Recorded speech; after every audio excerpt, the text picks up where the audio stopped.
avant de débuter, naturellement, l'engagement de la direction à mettre en place et structurer les demandes de changement à l'intérieur de l'organisation, elle est vraiment primordiale, puisque naturellement, c'est sûr qu'en ayant l'aval de la direction et en ayant vraiment une meilleure structure, ça va être plus facile.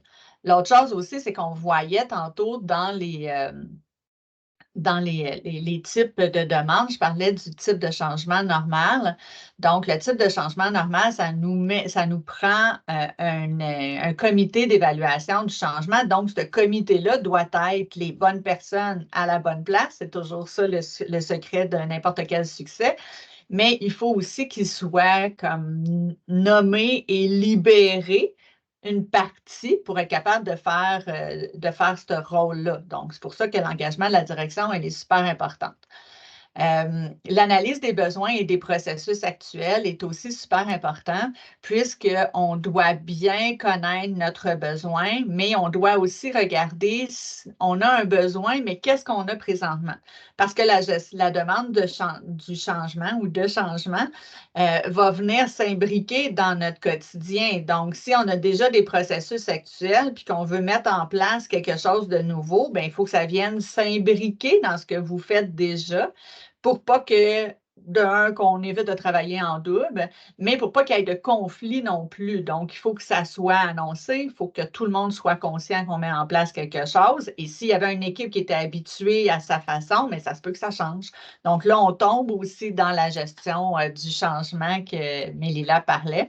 L'analyse d'impact et de risque préliminaire, donc avant de faire une demande, c'est quoi l'impact de cette demande-là et les risques de mettre en place aussi ce changement-là et naturellement les outils et technologies appropriés. Donc, est-ce que j'ai présentement la structure, est-ce que j'ai les outils qui vont me permettre de mettre en place, par exemple, un nouveau produit. Donc, je veux acquérir un nouveau logiciel, je veux acquérir ces deux.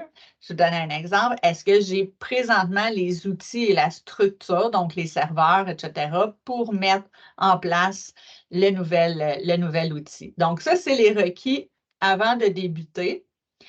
Après l'approbation, donc, une fois qu'on a approuvé la demande de changement, ce qui est super important, c'est bien planifier la mise en œuvre du changement selon le calendrier. Donc, naturellement, on a plusieurs changements dans notre organisation. Il est important de se doter d'un calendrier de suivi des changements. Par exemple, j'ai besoin de mettre à jour une application sur mon serveur, mais dans la même journée, bien, on a prévu une maintenance sur le même serveur. Si je ne le planifie pas et que c'est deux équipes séparées, bien là, il y a un conflit. Le serveur n'est pas disponible au moment où je veux faire ma mise à jour. Donc, c'est pour ça que c'est important de bien planifier les calendriers de changement. L'autre chose aussi qu'on va éviter pour une meilleure gestion du changement, on va éviter l'impact. Parce qu'on parle d'impact et de résistance, mais si j'ai plusieurs changements qui touchent la même équipe, des fois, c'est important de leur donner une petite pause. Donc, de leur donner le temps d'acquérir, de se sentir plus à l'aise avec le nouveau changement qu'on vient de mettre en place avant de leur en imposer un autre. Ça aussi, le calendrier de changement va nous permettre d'évaluer tout ça et de le planifier correctement dans le temps. Ça se peut que ça soit approuvé, mais qu'on le fasse juste dans 4 mois. Ça se peut, ça, parce que présentement, on a d'autres changements à faire qui sont plus prioritaires. On vient déjà de faire un changement dans cette équipe-là, on va leur laisser du temps. Donc, le calendrier de changement il est super important dans la gestion des changements. Au niveau du processus de gestion du changement, ce qui va être important, c'est de planifier la formation, s'assurer qu'on a de la documentation aussi, parce que la formation, c'est une chose, mais il y a des gens qui ont besoin, tu sais, il y a différentes façons d'apprendre.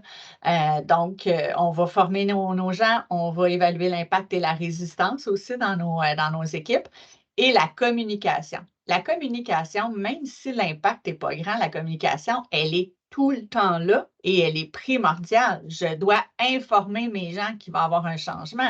S'il y a une maintenance sur un serveur le soir, même si ça n'a pas d'impact sur moi dans mon quotidien, c'est important que je le sache parce que si le lendemain matin, il s'est passé quelque chose, ben, il faut que je sois déjà consciente que je vais faire un peu plus attention. Il y a une maintenance sur les serveurs, on applique des patchs, des fois, on sait il peut arriver des problèmes.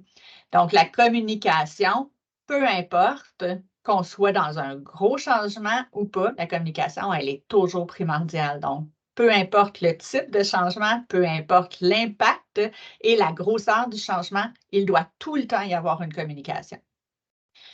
L'analyse de la mise en production, donc c'est ce que je disais tantôt avec les calendriers. Est-ce qu'il y a d'autres changements en parallèle et est-ce que s'il y a d'autres changements en parallèle, est-ce qu'il pourrait avoir un impact l'un sur l'autre? Donc, s'il peut avoir un impact l'un sur l'autre, ce n'est pas le temps de le faire. On va attendre, puis on va le décaler un des deux.